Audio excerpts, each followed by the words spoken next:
Hello guys, welcome back. So ఈరోజు double header ఉండే Sunday Dhamaal. First match వచ్చేసి LSD versus Mumbai and second match RCB versus Delhi. First match నుంచి చూసాం ఈరోజు. First batting ముంబైది ఉండే, ముంబై వర్సెస్ ఎల్ఎస్జీ మ్యాచ్లో. అందులో ఓపెనింగ్ ఈరోజు రికెల్టన్ బాగా ఆడిండు, 50 కొట్టిండు. 32 బాల్స్లో 58 కొట్టిండు. రోహిత్ శర్మ యాజ్ యూజువల్ వచ్చిండు, 2 సిక్స్లు కొట్టిండు. లాస్ట్ 2 మ్యాచెస్ మంచిగా 70+ స్కోర్, జబర్దస్త్ బ్యాటింగ్ ఉండే. బట్ ఈరోజు అన్ఫార్చునేట్లీ అవుట్ అయిపోయింది. దాని తర్వాత వచ్చింది విల్ జాక్స్ ఈరోజు పెద్దగా ఏం పర్ఫామ్ చేయలేదు. 21, 29. మళ్ళీ సూర్య వచ్చింది, 28 బాల్స్ 54 రన్స్. సూర్య మంచి ఫామ్లో ఉండే. ఇన్ఫ్యాక్ట్ ఈరోజు ఫస్ట్ మ్యాచ్ అయిపోయినాకైతే, ఫస్ట్ ఇన్నింగ్స్ అయిపోయినాక ముంబైది సూర్య ఆరెంజ్ క్యాప్ హోల్డర్ ఉండే. అది ఎలా అయినా at the end of the second match మొత్తం ఈరోజు డే ఎండ్ అయ్యే వరకు విరాట్ కోహ్లీ దగ్గరికి వెళ్ళిపోయింది. దాని గురించి మళ్ళీ వద్దాం. తిలక్ వర్మ 5 balls 6 runs, పెద్ద ఇన్నింగ్స్ రాలేదు, మొన్న కూడా రాలేదు. హార్దిక్ కూడా వచ్చిండు, 7 balls 5 runs. హార్దిక్ ఒక్కటే మ్యాచ్ అంటే ప్రాపర్ బ్యాటింగ్ వైజ్ చూసుకుంటే అయితే హార్దిక్ది క్యాప్టెన్సీ ఇంకా బౌలింగ్ పక్కన పెడితే ఒక్కటే మ్యాచ్ ఆడిండు, అది ఆర్సీబీ పైన. At the end of the day అది కూడా లూజింగ్ కాజ్లో ఉండే. మంచిగా ఆడిండు ఆ రోజు, బ్యాటింగ్ జబర్దస్త్ ఉండే. 7 balls+, 7 boundaries ఏమో ఉండే. 400+ స్ట్రైక్ రేట్, 40 చేంజ్ కొట్టిండు, 38-40. బట్ ఆ మ్యాచ్ తర్వాత మళ్ళీ ఇప్పటివరకు అలాంటి ఇన్నింగ్స్ రాలే. అంతకైనా ఏది పెద్ద ఇన్నింగ్స్ ఆడలేడు ఇప్పటివరకు అయితే. ఫినిషింగ్ అయితే ఈరోజు బాగుండే. నమందీర్ ఇంకా కొత్త ప్లేయర్ ఈరోజు కార్బిన్ బాష్ ఆడిండు, అతను కూడా 20 runs కొట్టిండు. ఓవరాల్గా వీళ్ళు 215 కొట్టిండు. ఓవరాల్ ముంబై బ్యాటింగ్ లైనప్ ఈరోజు మంచిగా పర్ఫామ్ చేసింది. అలానే ఎల్ఎస్జీ బౌలింగ్కి వస్తే కూడా ఈరోజు మెయిన్ నేను అనుకునేది శార్దుల్ ఆడతాడని. బట్ ఆ కాల్ ఎందుకు తీసుకున్నారో, శార్దుల్ని డ్రాప్ చేసి ప్రిన్స్ యాదవ్ని తీసుకొని, ప్రిన్స్ యాదవ్ 4 overs 44 runs, ఒకటే వికెట్. లైక్ శార్దుల్ ఆడుంటే కూడా హోమ్ గ్రౌండ్ శార్దుల్కి ముంబై, సో అక్కడ సేమ్ ఇన్నే రన్లు ఇచ్చినా ఫర్ షూర్ ఒక 2 వికెట్లు అయితే ఎక్కువనే తీస్తుండే శార్దుల్ ఆడుంటే ప్రిన్స్ యాదవ్ ప్లేస్లో. సో బేసికలీ వీళ్ళు ఎండియేషన్ 215, 216 టార్గెట్ ఉండే. ఆ పిచ్ పైన మేబీ వీళ్ళ ఎల్ఎస్జీ 1, 2, 3 ఆడుంటే ఛాన్స్ ఉండే అని అనిపించింది. బట్ అన్ఫార్చునేట్లీ ఈరోజు అక్కడి నుంచి కూడా ఓపెనింగ్లో చూసుకుంటే మిచిల్ మార్ష్ 34, మార్క్రమ్ తొందరగా అవుట్ అయిపోయింది 9 runsకే. మళ్ళీ పూరన్ 27 runs అంతే. ఇంకా దాని తర్వాత అయితే రిషబ్ పంత్ యాజ్ యూజువల్ వస్తుండు, అదే వికెట్ త్రో చేస్తుండు, వెళ్ళిపోతుండు. ఈరోజు కూడా మళ్ళీ అదే అయింది. ఒక్క చెన్నై మ్యాచ్లో 50 కొట్టిండు, కానీ అది ఒక బీకార్ 50 ఉండే. ఐపీఎల్లో మ్యాచ్ ఓడిపించే 50 ఉండేది. At the end of the day match ఓడిపోయిన దాంట్లో వేరే ఏ మ్యాచ్లో పర్ఫార్మెన్స్ రాలే రిషబ్ది. ఇంకా దాని తర్వాత వచ్చేసి ఆయుష్ బడోని 35, మిల్లర్ 24. ఇంకా దాని తర్వాత మ్యాచ్ లేకుండా 1-sided గెలిచింది ముంబై. 161 కాల్అవుట్ అయిన ఎల్ఎస్జీ 54 runsతో గెలిచింది. లైక్ వీళ్ళ రన్ రేట్ కూడా చూసుకుంటే నెట్ రన్ రేట్ 275 points ఏమో ఎక్కువైంది, 0.275. ఇక్కడ ఇంకా ముంబై బౌలింగ్లో కూడా వస్తే బుమ్రా ఈరోజు 4 wicket haul. లైక్ బుమ్రాది లాస్ట్ ఇన్ఫ్యాక్ట్ ఈరోజు హార్దిక్ పాండ్యా బౌలింగ్లో స్టార్టింగ్ 3rd over బుమ్రా వేసిండు. ఎప్పుడైతే మార్క్రమ్ ఇంకా మిచిల్ మార్ష్ కొంచెం సెటిల్ అయింది అనిపించిందో అక్కడనే బుమ్రాని తెచ్చిండు. బుమ్రా ఇన్ఫ్యాక్ట్ రన్స్కి పోయిండు, బట్ స్టిల్ వికెట్ తీసేసిండు అక్కడ మార్క్రమ్ది. మళ్ళీ దాని తర్వాత దాని ఇంకో ఓవర్ వేయించిండు, మళ్ళీ డెత్ ఓవర్స్లో 2 వేయించిండు. సో డెత్ ఓవర్స్ వచ్చేవరకు అయితే ఆల్మోస్ట్ మ్యాచే అయిపోయింది. ఛాన్స్ బీ లేకుండే అసలు ఎల్ఎల్జీకి అక్కడ నుంచి ఏమైనా కమ్బ్యాక్ చేయడానికి. బ్యాట్స్మెన్స్ ఏం లేకుండే, అంతకైనా ఎవరు పార్ట్నర్షిప్ బిల్డ్ చేయడానికి ట్రై చేయలేరు.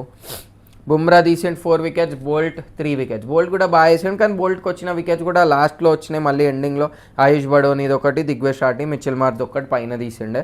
ఇంకా వేరే బౌలింగ్ ఇక్కడ ముంబైలో కూడా పెద్దగా ఇంకేం లేదు, ఎందుకంటే వీళ్ళు ఆల్రెడీ వేసిందే 160కి 2 wickets. Will Jacks as a batsmen ముంబైకి ఏం అంత సపోర్ట్ చేయడం లేదు, ఒకటే 50 ఉండే. బట్ యాజ్ అ బౌలర్ అయితే ప్రతి మ్యాచ్లో వచ్చి వికెట్లు తీస్తుండు. క్రూషియల్ స్టేజ్లో ఒక్క వికెట్ అయినా తీస్తుండు. ఇన్ కేస్ రన్స్ ఇస్తే కూడా ఏదైనా మ్యాచ్లో వికెట్ అయితే తీసుకొని వెళ్ళిపోతాడు. సో ఆ పార్ట్నర్షిప్ బ్రేక్ చేసే బౌలర్ అయితే ఉండు విల్ జాక్స్. ఇంకా నెక్స్ట్ మ్యాచ్కి వచ్చేస్తే RCB versus DC.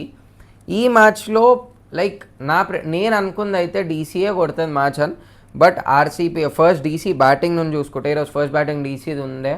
RCB toss గెలిచి బౌలింగ్ తీసుకుంటే డీసీ బ్యాటింగ్లో ఫాఫ్ ఆడిండు ఈరోజు. ఓపెనింగ్ ఆడిండు ఫాఫ్ ఇంకా అభిషేక్ పోరెల్ మంచి టచ్లో కనిపించిండు. బట్ ఎక్కడైతే ఫాఫ్ మొత్తం పవర్ ప్లే మింగేసిండు, లైక్ మెల్లగా ఆడుతుండే, ఆ ప్రెషర్ క్రియేట్ అయింది పోరెల్ పైన. పోరెల్ అవుట్ అయింది. దాని తర్వాత కరుణ్ నాయర్ అవుట్ అయిపోయింది, ఫాఫ్ అవుట్ అయింది. వీళ్ళ 3 వికెట్లు పోయినాక KL Rahul 39 balls 41 runs.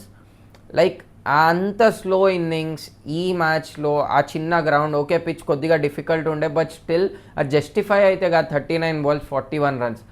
At least ఆ టైంలో మేబీ యాక్సిలరేట్ చేస్తే బెటర్ ఉంటుండే, చేసేలోపు అవుట్ అయిపోయాడు. నేను అట్ 25 to 30 balls ఇన్నఫ్ ఒక T20 మ్యాచ్లో సెటిల్ కానీ కేఎల్ రాహుల్ లాంటి ప్లేయర్. ఇంక ఈ ఇయర్ చూసుకుంటే కేఎల్ రాహుల్ ప్రతి మ్యాచ్లో ఇన్నఫ్ పర్ఫార్మెన్స్ ఇచ్చిండు, లైక్ చూపెట్టిండు ఎప్పుడు కావాలంటే అప్పుడు యాక్సెలరేట్ చేయొచ్చు, ఆ గేర్స్ షిఫ్ట్ చేయొచ్చు అని. బట్ ఈరోజు అన్ఫార్చునేట్లీ 39 balls 41కి అవుట్ అయిపోయింది. దాని తర్వాత స్టబ్స్ బాగా ఆడిండు 18 balls 34. ఇంకా దాని తర్వాత ఆశుతోష్ ఫినిష్ ఏం చేయలేకపోయింది ఈరోజు. Vipraj 6 balls 12 runs. Overall wheel ఎండియేషన్ 162 runs. దాని తర్వాత ఇటు ఆర్సీబీ బౌలింగ్కి వస్తే Bhubaneswar 4 overs 33 runs 3 wickets. Crucial bowling ఉండే. యష్దాల్ కొద్దిగా ఎక్స్పెన్సివ్ పోయిండు, 4 overs 42 runs 1 wicket. అది కూడా ఎండింగ్లో రన్స్ వచ్చినాయి, ఒకటే ఓవర్లు ఇచ్చేసిండు బాగా. హేజల్వుడ్ కూడా అంతే, ఒకటే ఓవర్లో రన్స్ ఇచ్చేసిండు, లేదంటే మంచి ఫిగర్స్ ఉండే. ఇప్పుడు కూడా 4 overs 36 2 wickets. ఆబ్వియస్గా మంచి ఫిగర్సే T20లో. Suyash Sharma 4 overs 22 very economical. Krunal Pandya 4 overs 28 ఒక వికెట్. కృణాల్ కూడా సేమ్ అక్కడ ముంబైకి విల్జాక్ చేస్తున్నట్టు ఇక్కడ కృణాల్ క్రూషియల్ టైంలో వస్తాడు, వికెట్ తీస్తాడు, వెళ్ళిపోతాడు. ఆ ఫీల్డింగ్ కానివ్వండి, బౌలింగ్ కానివ్వండి. ఇన్ఫ్యాక్ట్ ఈరోజు బ్యాట్తో పర్ఫామ్ చేసాడు. అలానే ఇంకా ఆర్సీబీ బ్యాటింగ్కి వస్తే 163 చేంజ్ చేసేది ఉండే ఆ వికెట్ పైన ఈజీ లేకుండే. ఇంకా డీసీ ఏదైతే కమ్బ్యాక్ చేసిందో స్టార్టింగ్ ఆ 162 డిఫెండ్ చేయడం ఆబ్వియస్లీ కష్టమే ఆ పిచ్ మీద. అట్లీస్ట్ 170 or 180 ప్లస్ ఉంటే మ్యాచ్ ఆన్ ఉంటుండే. బట్ స్టిల్ ఈ 162లో కూడా మ్యాచ్ క్రియేట్ చేసిండు డీసీ. స్టార్టింగ్లో బెతల్ని జల్దీ అవుట్ చేసిండ్రు, దాని తర్వాత పడికల్ వచ్చి డక్ అవుట్ అయిపోయాడు అక్షర్ బౌలింగ్లో. దాని తర్వాత రజత్ పటిదార్ రన్అట్ అయింది. ఈ 3 వికెట్లు 25-26 రన్స్కి వచ్చినప్పుడు ఆల్మోస్ట్ అది మొత్తం ఇంకా మ్యాచ్ విరాట్ చేయలేనే ఉండే. విరాట్ ఉన్నంతసేపు ఆటోమేటిక్గా ఏ నాన్ స్ట్రైకర్ ఉన్నా పర్ఫార్మెన్స్ వస్తుంది, లైక్ ఆ అష్యూరెన్స్ ఉంటుంది. ఇన్ కేస్ ఏదైనా హిట్ కొట్టడానికి అవుట్ అయినా Virat can chase it out. అంత పెద్ద టార్గెట్ అయితే లేకుండే. ఐడల్ సిచ్యువేషన్ విరాట్కి 160 170 చేజ్లు చేయడం. ఎక్కడైతే 190 or 200 ప్లస్ అయిపోతుందో అప్పుడు విరాట్ ఎమ్మడ ఒక పార్ట్నర్ కంపల్సరీ కావాలి. బట్ ఇలాంటి చేజ్లలో ఒక్కడున్నా గెలిపియానికి ఆ కేపబిలిటీ ఉంది, చాలాసార్లు చేసిండు కూడా. ఈరోజు మళ్ళీ అదే అయింది. విరాట్ ఎంత రన్ బాల్ ఆడింది స్టార్టింగ్. ఇన్ఫాక్ట్ కృణాల్ వచ్చి కూడా మెల్లిగా ఆడిండు, కృణాల్ని పైన పంపించిండు ఈరోజు, మెల్లిగా ఆడిండు స్టార్టింగ్లో. బట్ ఎప్పుడైతే హిట్టింగ్ స్టార్ట్ చేసిండు ఓవరాల్గా కృణాల్ ఎండ్ చేసింది 73 runs 47 balls నాట్ అవుట్. అక్కడనే విరాట్ కోహ్లీ చూసుకుంటే 47 balls 51. లైక్ ఫిగర్స్ చూస్తే ఆబ్వియస్గా విరాట్ కూడా మెల్ల ఆడిన ఎక్కడైతే కేఎల్ మెల్ల ఆడిండో నేను క్రిటిసైజ్ చేసా, బట్ విరాట్ మెల్ల ఆడినప్పుడు అప్రిషియేట్ చేస్తున్నా. బికాజ్ విరాట్ ఆడింది చేజింగ్లో. విరాట్కి టార్గెట్ తెలుసు 162. విరాట్కి తెలుసు 3 వికెట్లు వెళ్ళిపోయినాయి, ఇక్కడ ఇన్నింగ్స్ స్టేబిలైజ్ చేయాలి, క్యాపిటలైజ్ చేయాలి. దాని తర్వాత లాస్ట్లో హిట్టింగ్ వెళ్ళిండు లేదా అవుట్ అయినా ఇంకా వేరే వాళ్ళు గెలిపోవచ్చు. సేమ్ అదే విరాట్ మెల్లగానే ఆడిండు. కృణాల్ దొరికిన బాల్ అటాక్ చేసిండు, విరాట్ యాంకర్ రోలే ప్లే చేసిండు, విరాట్ అవుట్ అయ్యింది. అప్పటికి మ్యాచ్ ఆల్మోస్ట్ అయిపోయిండే. టిమ్ డేవిడ్ వచ్చి ఒక 6 కొట్టిండు, 19 runs టిమ్ డేవిడ్ కొట్టింది, 5 balls వచ్చిండు, దన్న కొట్టిండు, మ్యాచ్ ఖతం. అటు కృణాల్ కూడా 73 odd runs not out. So ఓవరాల్గా చూసుకుంటే అయితే at the end of the day కృణాలే man of the match, he deserves it. But Virat Kohli ఇలాంటి చేజెస్లో లైక్ ఆ కన్సిస్టెన్సీ కూడా ఇప్పుడు 5th or 6th 50 ఇది విరాట్ కోహ్లీ ఈ ఇయర్ 10 matches అయినాయి, అందులో 6. Like Virat Kohli consistency next level. ఇంక ఇలాంటి చేజ్ మాస్టర్ అని అయితే ఒట్టిగాన్నారు. ఆబ్వియస్గా ఇలాంటి మ్యాచెస్లో పర్ఫామ్ చేస్తాడు. ఇంకెక్కడైతే అట్లా వికెట్స్ బై ప్రెషర్లో ఉందో వికెట్ అయితే త్రో చేయడం, సింగిల్ డబుల్ అయినా 2 balls డాట్ అయినా పిచ్చి షాట్లు అయితే ట్రై చేయడం. మ్యాక్సిమం ఆ పార్ట్నర్షిప్ బిల్డ్ చేసి మ్యాచ్ డీప్ తీసుకెళ్ళి లేదంటే నాన్ స్ట్రైకర్తో ఆడిపించి ఆటోమేటిక్ అక్కడ కృణాల్ కొడితే విరాట్కి కూడా ఈజీ ఉండే, ప్రాబ్లం లేకుండా, టార్గెట్ పెద్దగా లేదు. ఇదే టార్గెట్ 180 185 ఉంటే విరాట్కి కూడా ఛాన్స్ తీసుకోవాల్సి వస్తుండే. ఆ టైంలో క్రిటిసైజ్ చేయడం వ్యాలిడ్ పాయింట్. బట్ 160 టార్గెట్లో క్రిటిసైజ్ చేసినా పెద్దగా ఫైదా ఉండదు, నేనే పిచ్చోన్లాగా అనిపిస్తాను. ఇంకా బౌలింగ్కి వచ్చేస్తే Axar 4 overs 19 runs 2 wickets. Like brilliant bowling. Power ప్లేలోనే వస్తుండే. లాస్ట్ మ్యాచ్ కూడా పవర్ ప్లేలోనే 3 ఓవర్లు వేసిండే. ఈరోజు పవర్ ప్లేలోనే వేసాడు. విప్రాజ్ వచ్చేసి ఒకటే ఓవర్ వేసాడు 12 runs. Starc 3 overs 31 runs wicket తీసుకోలేడు ఈరోజు. ముఖేష్ కుమార్ అయితే like 3.3 overs 51 runs, way too much economy. అంటే 160 చేజ్ చేసే మ్యాచ్లో ఇంత ఈజీగా రన్స్ ఇచ్చేస్తే ఇంకొక ఓవర్ అయితే కృణాల్ దాంట్లో 2-3 6 ఒకటే ఓవర్లో కొట్టిండు మన ఏమంటారు కృణాల్ పాండ్యా ముఖేష్ బౌలింగ్లో. సో ముఖేష్ అయితే ఆ లైన్ లెంత్ ఇవన్నీ చూసుకోవాలి. ఆబ్వియస్గా ఇంత చిన్న చేజ్లో కూడా రన్స్ ఇచ్చేస్తే at the end of the day అది కాస్ట్ అవుతుంది. కుల్దీప్ వచ్చిండు 4 overs 28. కుల్దీప్తో ఎక్స్పెక్ట్ చేసిన విరాట్ వికెట్ తీయగలుగుతాడని. బట్ కుల్దీప్ యాదవ్ బౌలింగ్ కూడా ఈరోజు చాలా ఆర్డినరీ అనిపించింది. ఆ వేసే లైన్ లెంత్ అంత క్రేజీ అనిపించలే.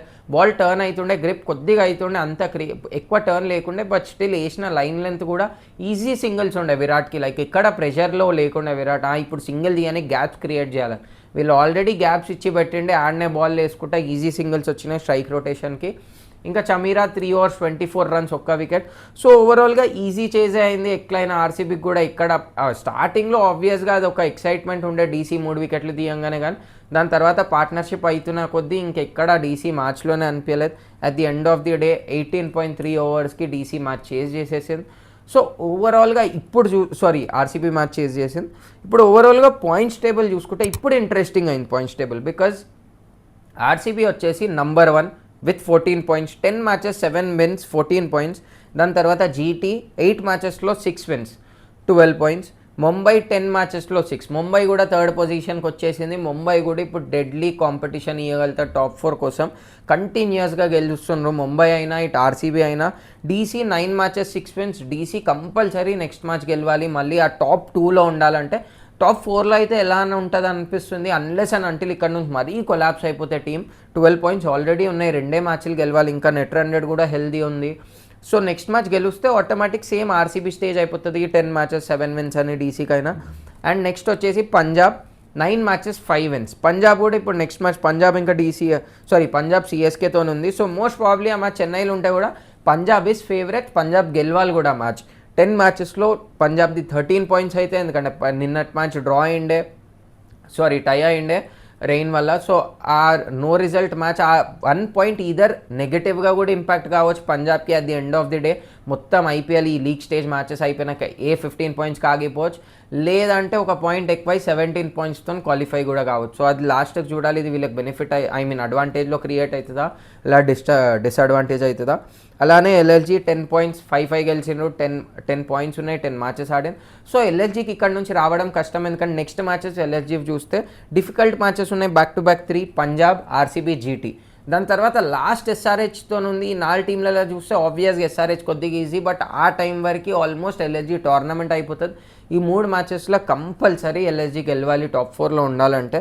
ఇంకొక మ్యాచ్ ఓడిపోయినా LLG almost out of the play off. ఇంకా దాని కింద ఉన్న టీమ్స్ గురించి అయితే మాట్లాడి పెద్దగా అవసరం లేదు. సో ఈ టాప్ 6 టీమ్ నుంచి అయితే ఇప్పుడు ఎల్ఎస్జీకి ఒక్కటే డిఫికల్ట్ అనిపిస్తుంది, వేరే అన్ని టీమ్స్కి అయితే మ్యాక్సిమం వేరే 5 teamsలోనే కాంపిటీషన్ అనిపిస్తుంది. సో చూడాలి అదేమవుతుందో. ఇంకా రేపటి మ్యాచ్కి వచ్చేస్తే రాజస్థాన్ వర్సెస్ గుజరాత్. ఈ మ్యాచ్ జైపూర్లో ఉంది. సో మోస్ట్ ప్రాబ్లీ ఇక్కడ ఎంత హోమ్ గ్రౌండ్ ఉన్నా, ఎంత రాజస్థాన్కి అడ్వాంటేజ్ ఉన్నా, at the end of the day GT team బాగుంది, టేబుల్లో 2nd place ఉంది. Gujarat should win the match. నా ప్రెడిక్షన్ కూడా గుజరాతే గెలవాలని. రాజస్థాన్ ఏమైనా కాంపిటీషన్ ఇస్తుందా అన్నట్టు బి నమ్మకం లేదు. Back to back 3 close matches ఓడిపోయిన టీంలో మొరాల్ ఉండదు, నాకు కాన్ఫిడెన్స్ ఉండదు. అలానే జీటీ చూసుకుంటే మంచి క్రికెట్ ఆడుతుంది, లైక్ త్రూ అవుట్ టీం మంచిగా ఆడుతున్నారు, బ్యాటింగ్లో అంత ప్రెషర్ ఉన్నా బాగా ఆడుతుంది. సో నా ప్రెడిక్షన్ అయితే గుజరాతే. మీ ప్రెడిక్షన్ ఏంటో కమెంట్ చేయండి. అలానే ఈ క్రికెట్ సోది నచ్చితే please do like, share and subscribe.